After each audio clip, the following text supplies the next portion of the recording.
కేంద్ర మంత్రి బండి సంజయ్ కుమారుడిపై నమోదైన పోక్సో కేసులో బాధితులను కాపాడే ప్రయత్నం జరుగుతోందని కరీంనగర్ సిపిఎం జిల్లా కార్యదర్శి వాసుదేవరెడ్డి ఆరోపించారు. నగరంలోని తెలంగాణ చౌరస్తా వద్ద కళ్లకు గంతలు కట్టుకుని పార్టీ శ్రేణులతో కలిసి ఆయన విరుద్ధ నిరసన చేపట్టారు.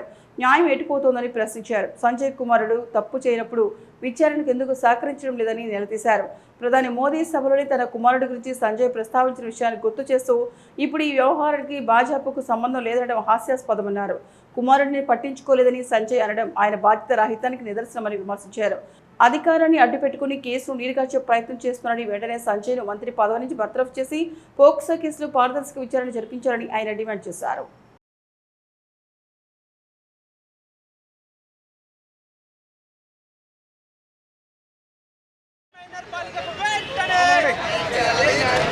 రక్షణ కల్పించాలి. మైనర్ బాలికకు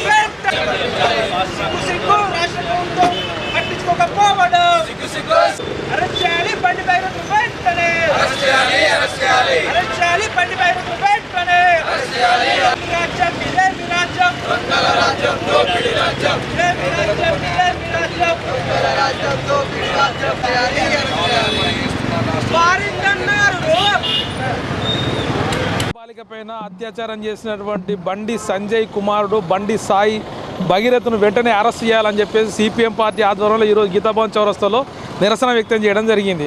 ముఖ్యంగా 6 రోజులు అవుతున్నది కేసు నమోదైనప్పటికీ ఇప్పటి వరకు బండి సాయి భగీరథను అరెస్ట్ చేయడంలో ఆంతర్యం ఏమిటి? ఈ రాష్ట్ర ప్రభుత్వము ఇలా మరి బండి సంజయ్కి అట్లాగే ఆ భగీరథకు కొమ్ము కాస్తుందా అని చెప్పేసి ప్రశ్నించగా మానదు. అట్లాగే కాంగ్రెస్ పార్టీ వైఖరి చూస్తుంటే నిమ్మకు నెత్తినట్లు ఓ సిట్టు దర్యాప్తం చేసి ఒక పోక్సో కేసు సంబంధించినటువంటి దరఖాస్తు రాగానే మేజిస్ట్రేట్ ముందు వాంగ్మూలం తీసుకోవాల్సి ఉండే, వెంటనే అరెస్ట్ చేయాల్సి ఉండే. అవి ఏమి చేయకుండా ఇలా ఆచూకీ లభ్యం లేదని చెప్పేసి పోస్టర్లు వేసే పరిస్థితికి దిగొచ్చారు. ఇలా సాక్షాత్ ఈ కేసును స్టడీ చేస్తున్నటువంటి కేసును చూస్తున్నటువంటి ఓ డీసీపీ ఇలా నేరం అయితే మేము చర్యలు తీసుకుంటాం, ఇలా అఫెన్స్ రుజువు అయితే మేము చర్యలు తీసుకుంటాం, అఫెన్స్ రుజువు అయితే కోర్టు తీసుకుంటుంది, మీరు అది కాదు కదా చేయాల్సింది, మీరు వెంటనే అరెస్ట్ చేయాలని చెప్పి డిమాండ్ చేస్తున్నాం. వెంటనే బండి సంజయ్ని బర్తరఫ్ చేయాలి కేంద్ర ప్రభుత్వం నుంచి అని చెప్పేసి కూడా డిమాండ్ చేస్తున్నాం. అంతేకాదు దీన్ని రాజకీయాలకు వాడుకుంటున్నాడు బండి సంజయ్. ఇలా ప్రధానమంత్రి మోడీ సభలో అదే చెప్పిండు, నిన్న జరిగినటువంటి హిందూ ఏకతా యాత్రలో కూడా అదే చెప్పిండు. అసలు రాజకీయాలకు దీనికి ఏం సంబంధం? నీ కొడుకు శుద్ధపూస అయితే నువ్వు తీసుకెళ్లి పోలీసు స్టేషన్లో అప్పచెప్పు, నిష్పక్షపాతంగా విచారణ చేయమని పోలీసు వాళ్ళని కోరు. అది కాకుండా నా మీద ఏదో బండలేస్తూ దొంగ నడిచినట్లు ముసలి కన్నీరు కారుస్తున్నావు కదా బండి సంజయ్, ఇది నీకు తగదు. మంత్రి బండి సంజయ్ కొడుకు సాయి భగీరథ్ పైన వెంటనే చర్యలు తీసుకోవాలి.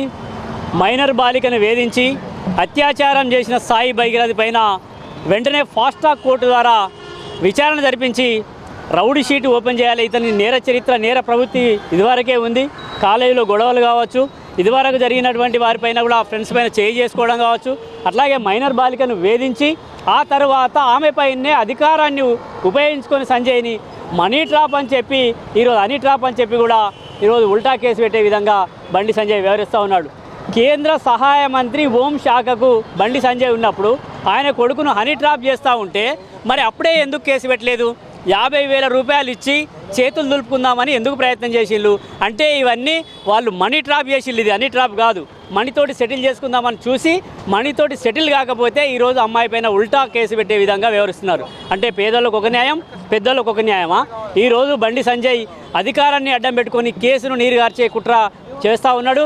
ఈరోజు న్యాయ వ్యవస్థను రక్షించవలసినటువంటి హోంశాఖ డిపార్ట్మెంట్కు కేంద్ర సహాయ మంత్రిగా ఉన్నటువంటి బండి సంజయ్ తన కొడుకు అన్యాయం చేస్తే ఆయనను రక్షించాలని చూస్తూ ఉన్నాడు. పైగా నిన్న హిందూ ఏకతా యాత్రలో నా మెడలో కాషాయం జెండా ఉంది.